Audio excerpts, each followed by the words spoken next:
요한계시록 강의 32번째 시간입니다. 심판하시며 승리하시는 어린 양이라는 제목으로 말씀을 나누도록 하겠습니다. 11절에 보시면은 사도 요한은 이제 하늘이 열린 모습을 이제 보게 됩니다. 하늘이 열리고, 열린다는 것은 누군가가 등장한다는 건데, 하늘이 열리고 이제 백마와 그것을 타신 분을 이제 보게 되는 거죠. 백마와 그것을 타신 분이 이제 등장을 하면서 이제 그분을 이제 묘사하는 겁니다. 11절부터 16절까지 그분을 묘사하는 겁니다. 요한계시록에서 어떤 한 인물을 이렇게 자세히 묘사하는 그 대상은 누구예요? 항상 예수 그리스도죠. 그래서 그분을 이제 묘사하는 건데, 자, 그 이름은 중반부를 보세요. 11절 중반부에 보시면 그 이름은 충신과 진실이라. 그가 공의로 심판하며 싸우더라. 이렇게 묘사하고 있는데요. 충신과 진실, 영어로 보면 이제 faithful and true라고 하니까 신실하시고 진실하신 분인데, 그분을 이제 이렇게 이름을 요약하면 이제 충신과 진실이라 이렇게 이제 기록이 된 거죠. 번역이 된 겁니다. 계시록 1장 5절에 보면은 이와 비슷한 예수님의 그 어떤 역할을 이렇게 표현한 그 구절이 있습니다. 계시록 1장 5절인데, 또 충성된 증인으로 죽은 자들 가운데서 먼저 나시고 땅의 임금들의 머리가 되신 예수 그리스도로 말미암아 은혜와 평강이 너에게 있기를 원하노라.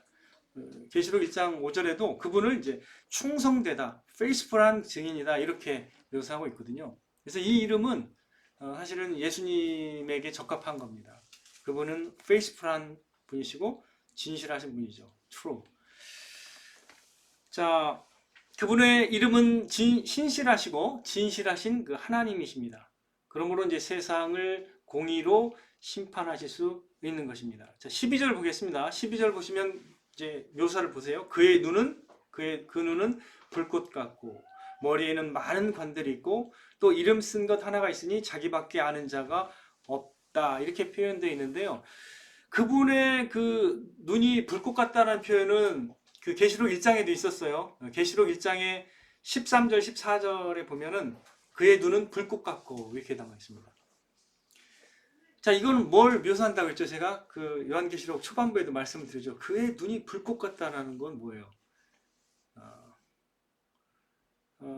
그 분이 모든 것을 꿰뚫고 보고 계시고 살피고 계시는 분이신데, 그분의 권능이 있다는 것, 그분은 모든 것을 아시고 판단할 수 있는 권능이 있다는 것을 그렇게 묘사하는 거예요. 그분의 눈이 불꽃 같다는 것은 모든 것을 이제 알고 그것을 진단하고 판단하실 수 있는 권능이 그분에게 있음을 이제 이렇게 묘사하는 겁니다. 감히 그분의 눈을 쳐다볼 수가 없는 거죠. 그분은 엄위하시고 영광스러운 분이시기 때문에 그분이 이제 심판자라는 거예요. 그분이 진정한 심판자라는 걸 해서 묘사하는 겁니다. 계시록 1장 13절 14절에도 나타나 있습니다. 그분의 불꽃 같은 눈은 세상의 모든 것을 살피시고 판단할 수 있는 그분의 권위와 능력을 드러내는 묘사라는 것을 기억하시고, 이제 13절로 넘어가겠습니다. 13절에 보시면 그가 피 뿌린 옷을 입었는데 그 이름은 하나님의 말씀이라 칭하더라. 이렇게 묘사되어 있습니다. 예수님이 이제 하신 사역이 여기에 이제 묘사가 되어 있는데, 그분은 유월절 어린 양으로 우리를 대신해서 피를 흘리신 사역을 행하셨죠. 그래서 그래서 그분의 그 모습이 피 뿌린 옷을 입은 것처럼 보인 거예요. 사도 요한이 볼 때. 그리고 그 이름을 여기서 또 묘사하는데, 그 이름이 뭐라고요? 하나님의 말씀이라 칭하더라. 예수님을 이렇게 표현했습니다. 자, 여러분 이 말씀을 볼 때 딱 떠오르는 성경 구절이 없을까요? 이분이 하나님의 말씀이다 이렇게 이름이 이렇게 표현되어 있는데, 이 말씀 딱 보고 생각나는 구절이 뭐 있을까요? 그렇죠. 요한복음 1장 1절에서 14절이죠. 태초에 말씀이 계시니라. 이 말씀이 하나님과 함께 계셨으니 이 말씀은 곧 하나님이시니라. 이 말씀이 하나님과 함께 계셨으니 말씀이 육신이 되어 우리 가운데 거하심에 이렇게 표현되어 있죠. 그러니까 하나님의 그 말씀이 태초에 계셨고 그 말씀이 육신이 되어 우리 가운데 오신 것이 이게 이제 복음이죠. BY라는 어떤 작사가인지 정확하게 모르겠는데 그 가수가 있어요. 랩 가수인지 그 사람이 시상식에서 요한복음 1장 1절에서 3절인가를 외웠어요. 자기가 상을 받으면서 이걸 꼭 내가 전하고 싶다고 하면서 그 사람이 확신이 있더라고요. 그러니까 하나님을 믿고 있더라고요. 그래서 하나님의 말씀이 이렇게 말씀으로 우리가 지어졌음을 선포하더라고요. 굉장히 믿음이 좋은 친구더라고요. 보니까 BY. 예수님에 대한 묘사를 이렇게 우리가 할 수 있는 거죠. 하나님의 말씀입니다. 그분이 하나님이면서 하나님의 말씀이에요. 그래서 요한복음 1장 1절은 분명하게 그걸 이제 나타내고 있죠. 태초에 말씀이 계시니라 이 말씀이 하나님과 함께 계셨으니 이 말씀은 곧 하나님이시니라 이렇게 선언하고 있습니다. 그 말씀이 하나님이신 거예요. 그래서 예수님을 우리가 하나님의 말씀이라 이렇게 칭할 수가 있는 것입니다. 우리가 성경을 통해서 예수님을 그래서 보고 그분의 말씀이 복음이라는 것을 우리가 믿는 거예요. 성경이 주어졌다는 것은 누구를 본 거예요? 말씀이신 그리스도를 보는 거예요. 그래서 그분을 보고 믿는 거예요. 이게 간략하게 요약하면 이거예요. 뭘 믿느냐 도대체? 성경에서 증언하는 예수 그리스도, 말씀이신 예수 그리스도를 믿는다라는 거죠. 이게 이제 신앙인 거예요. 자, 14절을 이제 우리가 좀 이제 넘어가겠습니다. 14절에 하늘에 있는 군대들이 희고 깨끗한 세마포 옷을 입고 백마를 타고 그를 따르더라 이렇게 기록되어 있네요. 그분은 이 온 우주와 세상을 심판하러 마지막에 이제 등장하시는데 그분을 따르는 그 군대들이 있는데 그 군대도 깨끗한 세마포 옷을 입고 이제 그를 따르는 모습을 이제 보여준 거죠. 이제 그분이 사령관이 되시고 그 뒤에 그의 백성들이 쭉 이제 거룩한 옷을 입고 그분을 따른다는 걸 이제 묘사하는 거예요. 자, 15절 보겠습니다. 15절을 보시면 이제 그의 입에서 예리한 검이 나온다고 했습니다. 예리한 검. 이건 또 어떤 것을 표현한 것 같아요. 그의 입에 권세가 있어서 마치 검이 나와서 이렇게 그 능력을 행사하는 것처럼 이렇게 묘사하는 거예요. 이런 묘사는 성경에 없습니다. 그러니까 예수님에 관한 묘사가 아니고서는 없어요. 놀라운 거죠. 어떻게 입에서 검이 나온다라는 그 상상을 할 수 있겠습니까? 권능이죠, 권능. 그분의 입에서 나오는 것이 그렇게 능력이 있는 하나님의 그 살아있는 말씀이라는 것을 여기에서 보여주는 거죠. 자, 계시록 1장 16절을 보겠습니다. 계시록 1장 16절 상반구절에 계시록 1장 16절 찾아보죠. 이거는 예수님에 대한 이 묘사는 여기만 있는 게 아니에요. 계시록 1장 16절에도 똑같죠. 한번 그 1장 16절 보겠습니다. 시작. 그의 오른손에 목별이 있고 그의 입에서 좌우에 날선 검이 나오고 됐습니다. 그 입에서 좌우에 날선 검이 나온다 했죠. 이게 사도 요한이 예수님의 모습을 처음 봤을 때 기록한 모습하고 똑같아요. 동일해요. 자, 이제 확인을 했고요. 이제 15절을 계속 보시면 그 이후에 보면 뭐라고 나와 있죠? 그것으로 만국을 치겠고, 다시 이제 돌아오시면 그것으로 만국을 치겠고 친히 그들을 철장으로 다스리며 또 친히 하나님 곧 전능하신 이의 맹렬한 진노의 포도주 틀을 밟겠고 라고 이제 말씀하고 있는데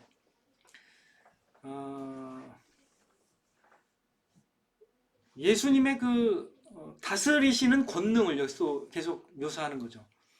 심판주이신 예수님이 온 세상을 마침내 심판하시는 그런 모습을 이렇게 묘사하는 거예요. 그것으로 만국을 친다는 거예요. 그 예리한 검이 나와서 만국을 심판한다는 뜻입니다. 이게 만국을 심판하고 그들을 철장, 이 철장이라는 것은 영어로 어떻게 표현되어 있냐면 우리나라 말로는 그냥 철로 만든 그 지팡이 장이에요. 그러니까 철로 만든 지팡이 같은 걸 철장이라고 하는데 이거는 권위를 뜻해요. 어떤 왕들이 갖고 있는 그 지팡이 어떤 그런 것들을 이제 우리가 철장이라고 말하는데 그래서 영어로 보면 a rod of iron 그러니까 이거는 이제 그 권위를 말하는 거죠. 그들을 철장으로 다스린다는 거. 룰링 파워 어떤 다스리는 권능을 이렇게 표현하는 거죠.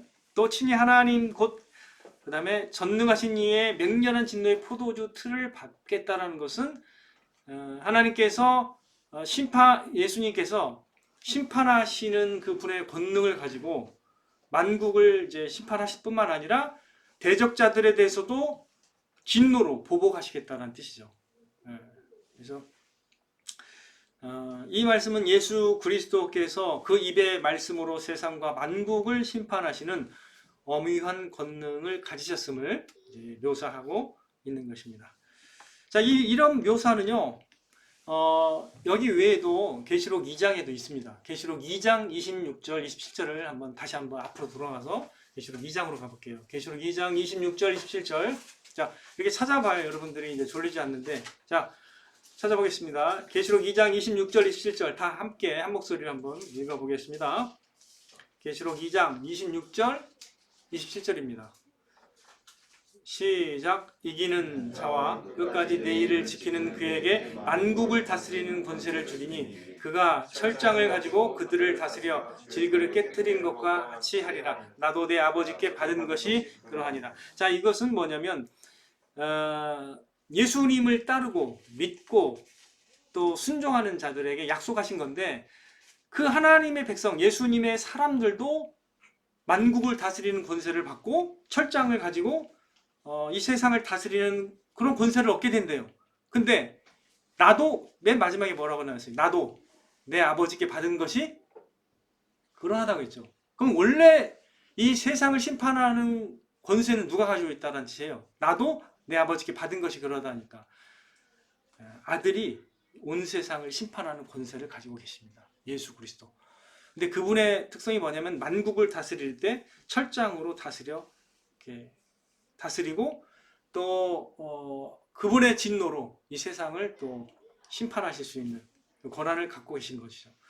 동일하게 하나님을 믿는 즉 예수의 사람들도 이러한 권한을 갖고 있다라고 이렇게 말씀하고 계신 거예요. 그래서 이게 통일성 있게 성경을 우리가 읽어나갈 때 이런 권한이 심판주이신 창조주시오 심판주이시오 모든 것을 통치하시는 그 예수 그리스도의 권세가 이거구나라는 걸 이제 우리가 알 수가 있는 것이죠. 그래서 그분의 그 심판하시는 그 권세에 대해서 우리가 잘 이해해야 됩니다. 그분이 심판하신다는 것, 그분이 우리의 심판주라는 걸 잘 이해해야 됩니다. 자, 그 다음에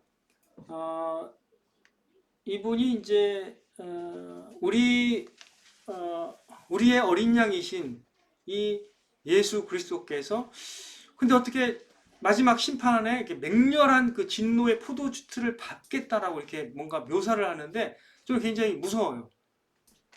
진노의 포도주 틀을 밟으면요 피가 막 튀잖아요. 마치 이제 그 빨간 그게 튀는 건데 그 선혈이 튀는 건데 그건 이제 사람들이 그 진노의 심판으로 이게 굉장히 그 참담한 그런 어떤 심판을 받게 된다는 걸 묘사하는 건데 이사야 63장에 보면 그게 또 묘사가 되어 있습니다. 이사야 63장을 또 잠깐 찾아보겠습니다. 여러분 이사야 63장을 1절을 찾아보세요. 1절부터 6절까지인데 이사야 63장 1절에서 6절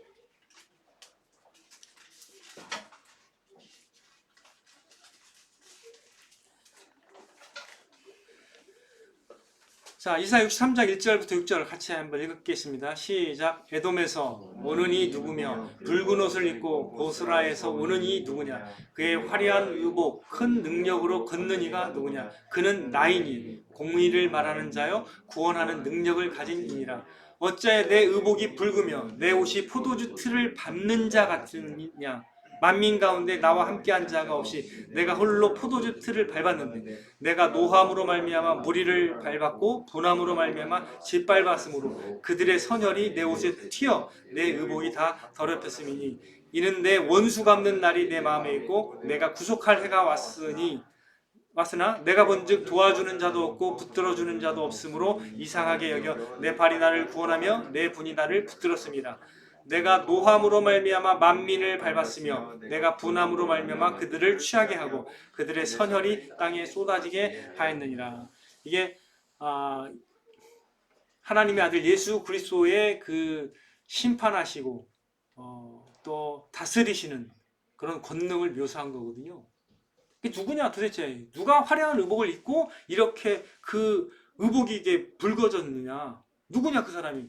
그는 나다 이런 뜻입니다. 그는 나인이라고 했죠. 그 사람이 나다.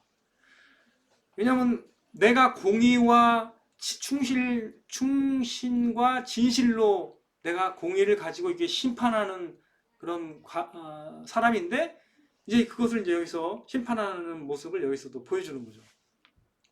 홀로 포도주틀을 밟았다고 말씀하고 있고 그날이 이제 원수 갚는 날이고 내가 구속할 해가 왔다라고 이렇게 표현하고 있죠. 원수 갚는 날, 구속할 날 같은 의미죠. 어떤 사람에게는 그날은 그 버림받는 날이 되고 보복을 받는 날이 되고 재앙의 날이 되고 어떤 사람에게는 구속의 날이 되는 거죠. 그래서 하나님 예수 그리스도의 오심은 그래요. 어떤 사람에게는 그것이 나에게 구원의 날이 되는 거지만 어떤 사람에게는 그게 심판의 날이 되는 거죠. 네, 그겁니다. 그래서 구원과 심판은 이게 굉장히 양면성 있는 거죠. 네. 주님이 세컨드 커밍 하실 때는 세상의 종말이 다 이제 세상의 종말이 오는 것이고 다 정리가 되는 거죠. 그래서 하늘이 열리고 백마를 타고 오셨다라는 것은 그분이 심판하는 권위를 갖고 오시는 모습을 이렇게 그려주는 겁니다. 이게 이제 하나의 그 재림의 모습을 상세하게 보는 거죠. 재림하셔서 그분이 어떤 역할을 하실지를 이제 보게 하는 건데 이사야에도 이렇게 나타나 있는 거죠. 이 이미지를 그대로 살려가지고 사도 요한이 이렇게 또 사용하고 있죠. 자, 정리하면 이제 어린 양이신 예수 그리스도께서 그분이 심판하시면서 싸우시고 승리하셔서 그의 백성들을 구원하실 것이라는 겁니다. 최종적인 그 하나님의 나라가 완성되게 하시는 분이 예수 그리스도십니다. 우리가 이제 하나님의 완전한 그 나라가 성취되고 이제 이 모든 이 세상 나라에서의 그 모든 불공정과 악함과 하나님을 대적하는 모든 그런 사건들과 그런 모든 사람들을 다 이게 정리할 회개 감사해서 다 정리할 날이 오는 거죠. 그게 예수님의 재림의 날의 완성이 되는 것이죠. 인간 세상에서는 진실을 원하지만 항상 진실이 승리하지는 못해요. 왜냐하면 왜 그럴까요? 한번 생각해 보세요. 왜 인간 세상에서는 항상 진실이 꼭 이긴다라고 보장을 못하는가? 인간만 생각할 때는 그래요. 인간만 생각할 때는요. 때로는 거짓이 돈을 통해서 이기기도 하죠. 그죠? 왜 그런 것 같아요? 왜 인간 세상에는 그런 게 있는 것 같아요? 왜 그럴까요? 본래 인간이 교묘하고 거짓을 말할 수 있는 능력이 있고 증거도 조작할 수 있고 시치미를 뗄 수 있는 능력이 인간에게 있기 때문입니다. 즉 죄의 능력이죠. 인간에게는 죄로 인해서 모든 것을 부인하고 조작하고 할 수 있는 능력이 있는 거예요. 타락했기 때문에 그래요. 타락한 하나님의 형상을 갖고 있기 때문에 이중성이 있어요. 진실함도 있지만 교묘하게 그것을 진실하지 않게 그것을 이게 할 수 있는 능력이 있습니다. 그런 인간 세상에서는 좀 소망이 없어요. 마치 진실을 이기지 못하는 세상이라면 여러분 소망이 있겠습니까? 제가 늘 간간히 말씀드렸잖아요. 그런 세상은 사실 소망이 없어요. 왜냐하면 진실을 이기지 못하는 세상이라면 사람들이 이제 소망을 잃게 되고 그냥 막 살게 되는 거죠. 제가 최근에 어떤 영상을 봤는데 놀라웠어요. 저도 야, 세상에 이제 이런 사람도 나타나는구나 할 정도로 우리가 오늘날 유튜브를 보면 이제 빌런이라는 말이 가끔 등장해요. 뭐 역대급 빌런 해가지고. 근데 지하철 4호선 역대급 빌런이라는 제목을 올라왔는데 어떤 사람이 많은데 4호선 거기서 지하철 안에서 담배를 핍니다. 청년이 담배를 핍니다. 그때 사람들이 놀라 자빠져가지고 이렇게 보고 있는데 옆에서 이제 중년 된 아저씨들이 말려요 계속. 근데 말리는데 손을 내리면서 이렇게 하지 말라고 계속 권면을 하는데 계속 펴요. 네. 그래서 아저씨가 막 그 우산으로 이렇게 그 담배꽁초를 내려가지고 이제 하나를 뺐어요. 근데 다시 꺼냅니다. 다시 불을 붙이려고 하는 때 여기저기서 막 제발 꺼달라고 막 이렇게 하면서 공공장소인데 왜 피냐고 막 얘기하는데 그 사람이 뭐라고 하는 줄 알아요? 제 맘이잖아요. 네, 제 맘이잖아요. 이렇게 말하면서 피해가 간다고 이렇게 말하니까 솔직히 담배 연기가 그렇게 많이 큰 피해입니까? 딱 이렇게 얘기하고 그 다음에 계속 말리니까 뭐라고 하죠? 욕이 나와요. 욕이 나오는데 뭐 우리 같은 흔히 C로 시작하는 거, 그 다음에 G로 시작하는 거 있잖아요. 그게 막 나오면서 그 어른들한테 땡땡하면서 나이 처먹고 꼰대 같고 뭐 도덕적인 척하네 하면서 이렇게 막. 그러니까 잣대가 자기야. 모든 게 다 그냥 거기 사람 엄청 많거든요. 보니까. 근데 거기서 막 그런 말을 하면서 막 쉽게 말하면 막 그냥 아나무인이에요. 아나무인. 야, 그러니까 뭐 사실 우리가 지하철 아니더라도 지나가는 길거리에서 담배 필 때도 우리는 막 좀 힘들잖아요. 담배 안 피는 사람들 그렇잖아요. 솔직히 힘든 걸 우리는 느끼잖아요. 예, 네, 느끼거든요. 솔직히 저는 애들하고 데리고 갈 때 조금만 한 10m 밖에서 해도 냄새가 막 나요. 솔직히 저도 뭐 그렇게 담배 냄새를 좋아하지도 않고 상당히 불편하거든요. 그리고 그런 사람들은 대부분 다 침을 뱉고 맨날 콩초를 버리거든요. 막 살거든요, 솔직히. 그게 습관이 돼서 그런지 전철 안에서도 피더라고요. 그냥 사람 꽉 찼는데. 야, 대단한 빌런을 봤는데 한번 찾아보세요. 지하철 4호선 빌런이라고 이렇게 치면 나와요. 근데 이게 이런 것이 이제 등장한다는 건 뭐냐면 물론 다 그런 건 아니에요. 그런 사람이 등장했다는 것 자체가 당당하게 거기서 이렇게 하는 것 자체가 많이 세상이 자기 마음대로 돌아가고 이제 그렇게 자기 마음대로 사는 사람이 꽤 있다라는 거예요. 그걸 제어할 절대적인 기준이 없어요. 하나님 안 믿는 사람은 절대적인 기준이 없어요. 누구를 기준하겠어요? 하나님이 없다면 내가 기준이 될 수밖에 없잖아요. 만물의 척도는 인간이라고 최초의 최초의 철학자가 말했잖아요. 히포크라테스인가 그럴 거예요. 그렇게 말했거든요. 만물의 척도는 인간이다. 왜냐면 인간이 보고 관찰해서 뭔가 기준을 정하잖아요. 네. 그러다 보니까 모든 게 인간이 중심이 되는 거예요. 경범죄 같은 거 아니에요? 그거 엄청난 거죠. 그거 원래 범죄죠. 우리가 만든 거에도 범죄에 들어가는데도 불구하고 그렇게 주장을 하는 거 있는 사람들이 있다는 거. 놀랍죠. 자, 제가 이게 말씀드린 이유는 뭐냐면 도대체 그러면 누가 나를 그렇게 잘못했다고 심판할 수 있냐라고 말을 하는 그 세대가 왔다는 거예요. 그러니까 심판이 싫어한다니까요.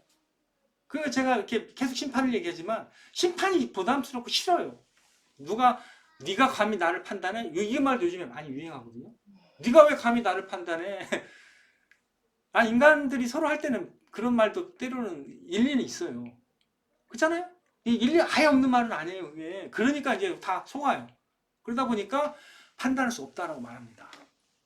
그러니까 그러다 보니까 하나님도 안 계신 거예요. 하나님 그렇게 판단할 권리가 없는 거예요.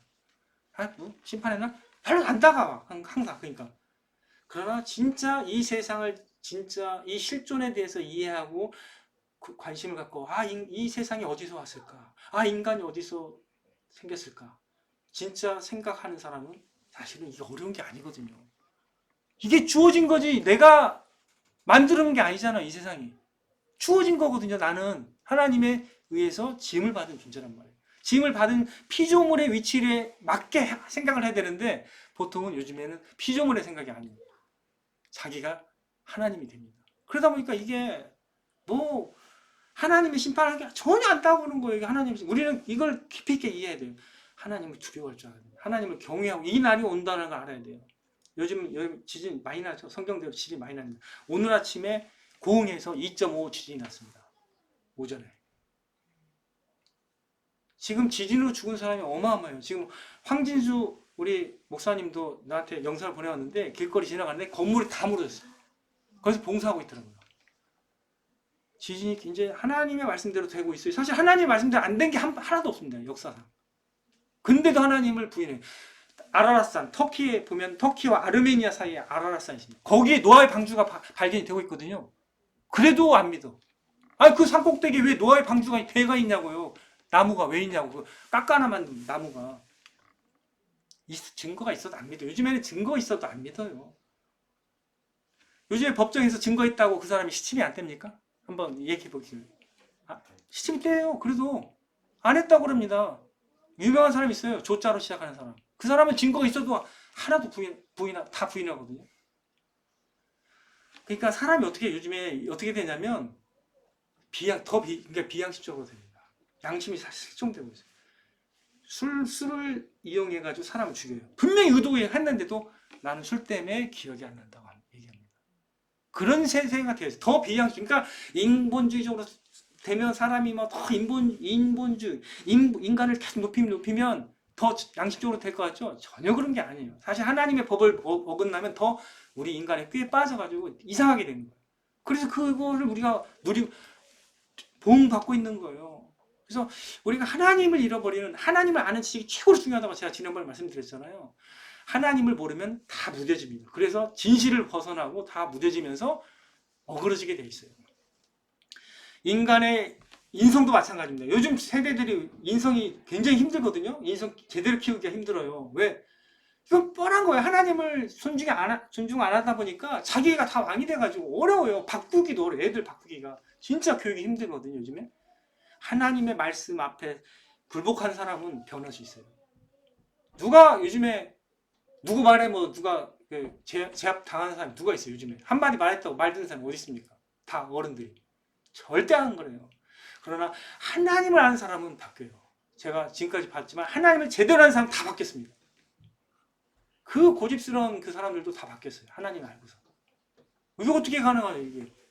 하나님의 말씀을 두려워하고 하나님 말씀이 진리라는 걸 깨달은 사람은 바뀌게 돼 있어요. 그래서 하나님의 심판하시는 분이라는 걸 아는 게 중요합니다. 그걸 모르면 지 맘대로 다 살아요. 지 맘대로. 누구를 제어하겠습니다. 누가 누구를 제어해요? 우리는 못해요. 내가 목사가 말한다고 뭐 사람이 말 듣습니까? 그런 거 아니에요. 네, 그런 거 아닙니다. 진짜 하나님이 살아계시고 최종적인 심판이 있고 그분이 심판하신다는 걸 아는 사람만이 진리를 추구할 수 있는 거예요. 자, 이제 16절에 보면 그분의 이제 이름이 더 나옵니다. 여기에서 우리가 확실하게 왜 그분이 이렇게 심판을 하시는지를 이제 우리가 더 이해할 수 있는데 16절을 보시면 그 옷과 다리에 이름을 쓴 것이 있으니 뭐라고 나와 있어요? 같이 읽겠습니다. 시작. 만왕의 왕이요 만주의 주. 그분이 왕이에요. 그분이 만주예요. 만왕. 모든 왕 중에 왕이라는 거예요. 그분이 많은 그 주인들 중에 진짜 주인이라는 거예요. 디모데전서 6장 15절에도 기약이 이르면 하나님이 그의 나타나심을 보이시리니 하나님은 복되시고 유일하신 주권자이시며 이렇게 나오죠. 하나님은 복되시고 유일하신 주권자이시며 만왕의 왕이시며 만주의 주시오 이렇게 표현되어 있습니다. 그분이 이름이 뭐냐? 유일하신 주권자시고 만왕의 왕이시고 만주의 주라는 걸 꼭 기억하십시오. 계시록 17장 14절을 한번 상관구절로 보겠습니다. 그 앞에 있으니까 조금만 지나가시면 계시록 17장 14절 같이 읽겠습니다. 이거 되게 중요하거든요. 자, 시작. 그들이 어린 양과 더불어 싸우려니와 어린 양은 뭐예요? 만주의 주시오 만왕의 왕이심으로 그들을 이기실 터이요. 오늘 제목이 뭐예요? 심판하시며 승리하시는 어린 양이라 했죠. 이분이 심판하실 능력이 있기 때문에 모든 것을 그 대적자들을 심판하시고 승리하실 수 있는 그런 능력의 주님이라는 걸 알아야 된다는 거예요. 어린 양이 그런 분입니다. 어린 양이 만주의 주시오 만왕의 왕이라는 겁니다. 자, 근데 이제 사도 요한은 한 가지 더 어떤 그 묘사를 보게 돼요. 장면을. 어떤 장면이냐면 17절에 보니까 자, 내가 보니 한 천사가 태양 안에 서서 공중에 나는 모든 새를 향하여 큰 음성으로 외쳐 이르되 와서 하나님의 큰 잔치에 모여 18절 보니까 왕들의 살과 장군들의 살과 장사들의 살과 말들과 그것을 탄 자들의 살과 자유인들이나 종들이나 작은 자나 큰 자나 모든 자의 살을 먹으라 이렇게 묘사합니다. 좀 약간 조금 약간 그 살벌해요. 표현들이. 모든 공중의 새를 향해서 이제 하나님의 큰 잔치가 있으니 와서 그냥 먹으라. 근데 이게 마치 사람들의 시체의 살들을 그냥 가서 쪼아서 먹으라는 뜻이에요. 이거는 굉장히 조금 잔인한 표현이거든요. 이걸 잔치라고 표현했는데 이건 뭐냐면 약간 투기적인 거예요. 하나님의 심판의 날을 마치 잔치로 묘사한 거예요. 자, 잔치가 일어났는데 이 내 진노를 쏟아가지고 이 사람들을 이제 죽일 텐데 너희들이 와서 시체의 살을 먹어라. 굉장히 강력한 모습을 보여주는 거예요. 하나님의 심판이 이렇게 엄중하다는 거예요. 근데 이런 하나님의 심판이 엄중하다는 표현은 신명기부터 뭐 이사야, 에스겔 보면 많이 나타나 있습니다. 제가 신명기 28장 26절을 볼게요. 그냥 들었기만 하세요. 내 시체가 공중의 모든 새와 땅의 짐승들의 밥이 될 것이나 그것들을 쫓아줄 자가 없을 것이며 하나님의 그 재앙이 내려면요 이제 이런 표현이 나와요. 공중의 새들이 니네들의 그 시체를 먹을 것이다 이렇게 얘기가 나오고 에스겔 39장 17절에서 20절도 그렇게 나옵니다. 여기 찾아볼게요. 여기는 에스겔 중간이니까 중간으로 에스겔 39장 17절에서 20절 에스겔 39장 17절에서 20절 찾아서 읽겠습니다. 에스겔 39장 17절에서 20절 자 같이 39장 17절에서 20절까지 시작. 주 여호와께서 이같이 말씀하시느니라. 너 인자야 너는 각종 새와 들의 각종 짐승에게 이르기를 너희는 모여오라. 내가 너희를 위한 잔치 곧 이스라엘 산 위에 예비한 큰 잔치로 너희는 사방에서 모여 살을 먹으며 피를 마실지어다. 너희가 용사의 살을 먹으며 세상 왕들의 피를 마시기를 바산의 살찐 짐승 곧 수양이나 어린 양이나 염소나 수송아지를 먹듯 할지라. 내가 너희를 위하여 예비한 잔치의 기름을 너희가 배불리 먹으며 그 피를 취하도록 마시되 이렇게 묘사하고 있잖아요. 하나님의 심판의 엄중함을 이렇게 묘사하고 있는 거예요. 실제로 이렇게 될 겁니다. 그래서 계시록 19장으로 다시 돌아오셔서 보세요. 이 하나님의 큰 잔치에 19장 19절 보겠습니다. 자, 19장 19절 계시록 19장 19절 읽겠습니다. 시작. 내가 보매 그 짐승과 땅의 임금들과 그들의 군대들이 모여 그 말탄 자와 그의 군대와 더불어 전쟁을 일으키다가 이제 19절에 나타나니까 그 짐승은 사탄이 부리는 짐승이라고 말씀드렸죠. 땅의 임금들과 그들의 군대들이 모여 그 말탄 자와 그 군대와 더불어 전쟁을 일으키다가 자, 이 하나님의 그 심판이 마지막에 진행될 때 마지막 전쟁이 있다고 그랬습니다. 그죠? 마지막 전쟁이 있다고 말씀을 드렸습니다. 여기 이제 짐승과 그 선지자들이 땅의 어떤 왕들을 이끌어서 이 어린 양과 싸우게 하는 거죠. 마지막 최종. 자, 이거에 대해서는 계시록 16장 14절 한번 조금 앞에 보세요. 계시록 16장 14절. 자, 계시록 16장 14절입니다. 자, 같이 읽겠습니다. 시작. 그들은 귀신의 영이라 이적을 행하여 온 천하 왕들에게 가서 하나님 곧 전능하신 이의 큰 날에 있을 전쟁을 위하여 그들을 모으더라. 16절 보세요. 시작. 새 영이 히브리어로 아마겟돈이라는 것으로 왕들을 모으더라. 그래서 아마겟돈 전쟁이라고 해요. 이 아마겟돈 전쟁은 즉 어린 양과 그를 따르는 백성과 이 짐승과 그 선지자와 그 따르는 사람들의 그 전쟁을 의미하는 거예요. 자, 이 전쟁의 결과가 20절에 나타나 있습니다. 계시록 19장 20절로 가겠습니다. 다시 우리가 보던 계시록 19장 20절로 자, 같이 읽겠습니다. 시작. 짐승이 잡히고 그 앞에서 표적을 행하던 거짓 선지자도 함께 잡혔으니 이는 짐승의 표를 받고 그의 우상에게 경배하던 자들을 표적으로 미혹하던 자라. 이 둘이 산채로 유황불 붙는 못에 던져지고 그 나머지는 말탄 자 입에서부터 나오는 검의 죽음에 모든 새가 그들의 살로 배불리더라. 그러니까 하나 이 어린 양의 이 심판으로 인해서 그 다음에 또 어린 양의 그 싸움을 통해서 전쟁에서 어린 양이 이겨요. 그래서 이 모든 사람들이 다 잡히고 최종적으로 이 짐승과 그 거짓 선지자로 잡혀서 유황불에 빠집니다. 그리고 여기에 이제 이 세상 가운데서 그들을 따르는 사람들은 이제 심판으로 죽고 공중의 새가 와서 어떻게 해요? 잔치를 벌여서 먹게 된다는 거죠. 최악의 그 어떤 그 최악 후의 모습을 보여주는 거죠. 예수님의 그 재림은 그 어떤 승리를, 최종적인 승리를, 심판과 함께 승리를 이렇게 묘사하는 겁니다. 정리하면 뭐예요? 어린 양 대신 예수 그리스도는 그분은 공의로 오셔서 심판하시면서 싸워서 이기신다는 거죠. 그리고 우리를 구원하신다는 거죠. 이렇게 요약할 수 있어요. 요한계시록 19장의 모습은 그 어린 양과의 혼인잔치를 위해서 우리가 부름을 받고 우리는 보호되고 그 다음에 그 예수 그리스도께서 심판하심으로써 세상은 종말을 오고 그 짐승과 사탄의 사역자 그 짐승과 거짓 선지자를 따른 사람들은 다 망하게 된다는 것을 여기서 보여주고 있는 것입니다. 자, 그렇다면 우리의 적용은 뭐가 될까요? 저는 이제 간단하게 두 가지 정도로 이제 말씀을 드릴 수 있는데, 뭐 같은 표현이긴 하지만, 첫 번째는 두려워하지 말고 주님 안에서 평안을 누려야 됩니다.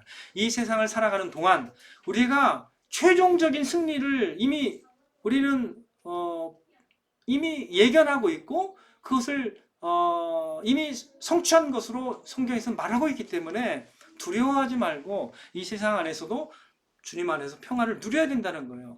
요한복음 16장 33절도 그것을 얘기합니다. 이것을 너에게 이르는 것은 너희로 내 안에서 평안을 누리게 하려 합니다.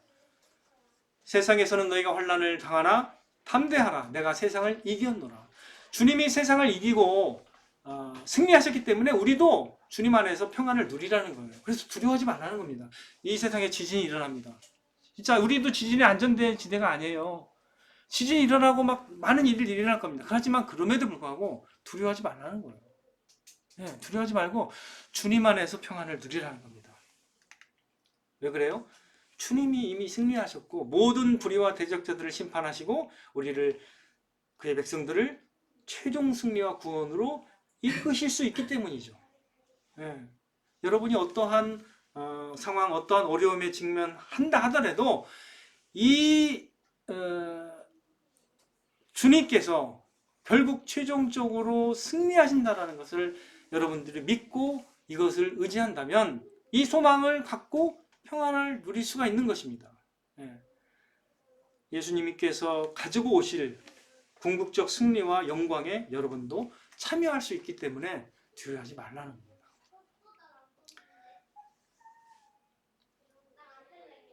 자, 그 다음에 이제 우리가 한 가지 또 기억해야 될 그 지식이 있는데 온 만물이 그로 인해 살고 그분을 위해서 살고 그분에게로 돌아가야 된다는 사실을 이 장면에서도 우리가 목격합니다. 모든 만물은 그로 말미암아서 지음을 받았고 그분에게로 돌아가고 그분의 심판을 받고 구원받든 아니면 그 심판을 받고 멸망하든 이렇게 돼 있다는 거예요. 즉 누구든지 주님 앞에 서야 된다는 거죠. 그래서 로마서 11장 36절의 지식을 우리 다시 한번 확인해야 됩니다. 로마서 11장 36절. 이 지식이 제가 가장 중요한 지식이라고 늘 강조를 했죠. 로마서 11장 36절을 한번 보겠습니다. 같이요. 로마서 11장 36절입니다. 시작. 이는 만물이 주에게서 나오고 주로 말미암고 주에게로 돌아감이라. 그에게 영광이 세세에 있을지어다. 아멘. 이렇게 나오죠. 모든 게 그리스도 안에서 이루어지는 거예요. 그분 안에 있으면 우리가 안전한 거예요. 여러분, 그러니까 예수 그리스도를 믿는 믿음 안에서 담대하게 그 믿음을 꼭 끝까지 붙들어야 되는 것이죠. 그렇기 때문에 믿음은 하나님을 아는 지식과 직결합니다. 그러니까 하나님을 아는 지식, 그리스도를 아는 지식에서 벗어나면 안 돼요. 그분이 최종적인 지식입니다. 그분을 아는 지식이. 다른 지식은요, 그거 다 격가지예요. 그분이 만들어 놓은 자연 세계를 이해하는 거고, 그분이 만든 인간을 이해하는 지식에 불과한 겁니다. 그것도 부분적으로. 그러나 하나님을 아는 지식에 기초해서 이 세상을 보고 인간을 보면 완전한 지식에 이르게 돼요. 부분적이지만 옳은 지식, 완전한 지식에 가까워지게 되는 거죠. 그렇기 때문에 이렇게 그리스도 안에 있는 승리를 예견하고 보고 있는 사람은요, 두려워하지 않고 평안을 누릴 수 있다는 걸 꼭 기억하시면서 예수 그리스도 안에서 결코 요동함이 없는 은혜와 평강을 경험해 나가시기를 바랍니다. 이러한 은혜를 더욱 풍성하게 누리는 저와 여러분 되시기를 주님의 이름으로 축원드립니다.